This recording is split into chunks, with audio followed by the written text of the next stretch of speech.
Hey guys, welcome back to the channel. As usual, I am your host, Salis Fiawi. And today, in a couple of hours' time, the Ghana Black Starlets will be facing Ivory Coast in the AFCON Under 17 qualifier. The Black Starlets in their opening game were able to get a draw despite being one man down for majority of the game. We'll hear what the coach Prosper Nate Ogum and one player have been saying ahead of the clash. We'll also hear from Salis Abdul Samed, who recounts his injury woes that has led him now to OG Nice. Thankfully, he's back in tip-top shape. He talked about his injuries. We're ahead of the move to Sunderland. The dates for the final group games, the final qualifier games for the Ghana Black Stars have come out. The dates and the venues have come out for the Black Stars. We'll also look at that today. But as usual, don't forget to subscribe if you haven't. Click on that notification bell to get more updates. So, I'll first of all start off with the Ghana Black Stars. And the Ghana Black Stars are looking to qualify for the World Cup. As we're all aware, we're all eager to be the United States, Canada, and Mexico for that tournament. But they have to, however, get 4 points for the final two games to be able to do that. And those two games involve Central African Republic and Comoros. If you remember, Comoros is the only country that beat Ghana in this World Cup qualifying phase. And at that time, Coach Chris Hughton was in charge. He has left the home after a disappointing African Cup of Nations in Ivory Coast. Otoado has come in charge and he has been all but impeccable for getting the African Cup of Nations and the draw recently versus Chad. That being said, he's been amazing. No losses, just one draw. And that has brought us to the point where we need just 4 points. The game will begin on October 8th. Ghana will take on Central African Republic in El Jadida, Morocco, before playing in the return game at the Accra Sports Stadium.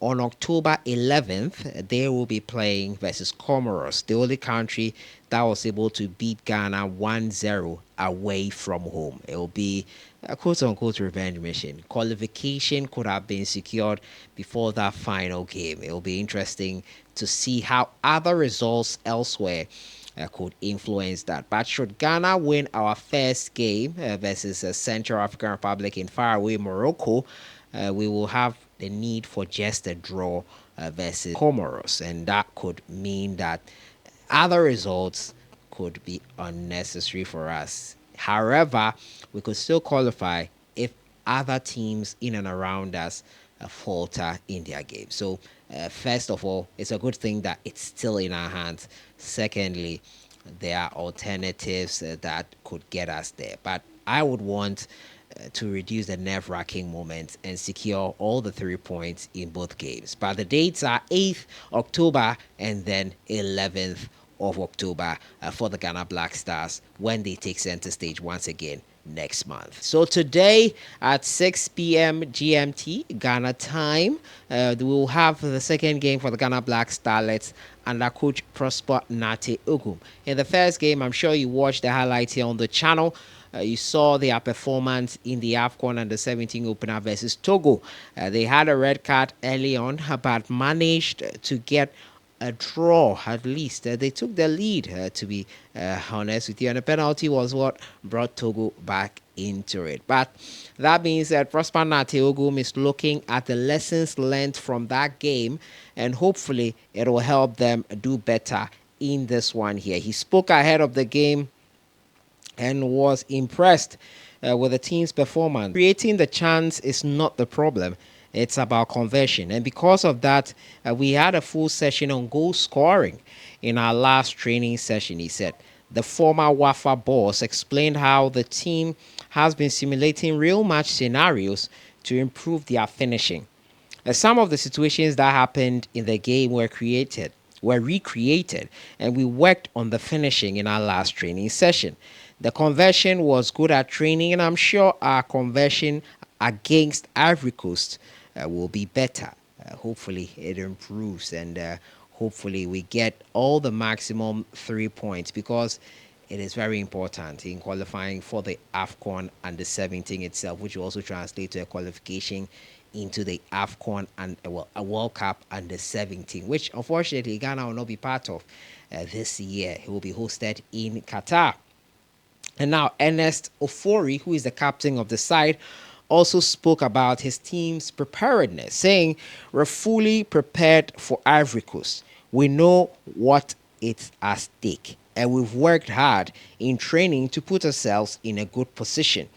All we need to do is to tactically discipline, and the job against Ivory Coast will be easier." The Ivorians are currently on top of the group, that's in Group A, after their 2-0 win versus Niger in the opening game of the tournament. A win for Ghana would see them overtake them and probably go ahead of the Ivorians. The match is set for tonight at 6 p.m. Ghana will finish their group game on the 26th of September at versus Niger. The kickoff for today's game, as I said earlier, is 6 p.m. GMT. It will serve as a qualifier for the AFCON under 17 for the Ghana Black Starlets. We hope and wish the boys all the very best in ahead of this one here. Right, we'll be watching it closely and bringing you all the updates you need to get on this channel. So you can stay here for all the updates. And my next story has to do with another Black Stars player. He is Salis Abdul Samed. Salis has spoken about his period of injury where he found himself sort of bewildered and not knowing what was next for him. Because of that injury woes he suffered, he went on to join Sunderland on loan, where he hardly had a kick of the ball. And now, thankfully, he's back with OG Knees. Having gotten a call up into the Ghana national team the last two editions, he is confident that he will be able to make good use of his time at OGC Knees. He says, "I got injured even before going to Sunderland. I had a problem. I spoke with the doctor, and he said that would be 3 or 4 weeks out. So I called and said I'm injured, so I don't think I can sign. But he said no, we'll have a look. So Sunderland's doctor, I came to Paris. We did test, and he said the same thing. That it would be 2 or 3 weeks. I arrived at Sunderland, and in the first or second week, I started training. And in the second week, I suffered an injury in the same place. Then it took 5 or 6 weeks to come back. I came back, I started playing a bit again, and then injured my calf. So then the season was basically over."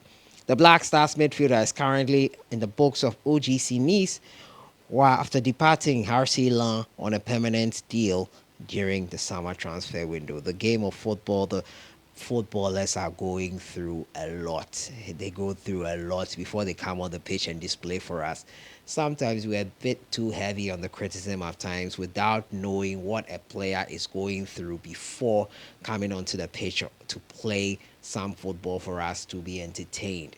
Salis Abdul Samed has been through a lot, and we're happy that he's back. However, we hope that he stays fit and enjoys his football once again. And speaking about enjoying their football, Ballon d'Or winner Ousmane Dembele yesterday was an emotional night for him.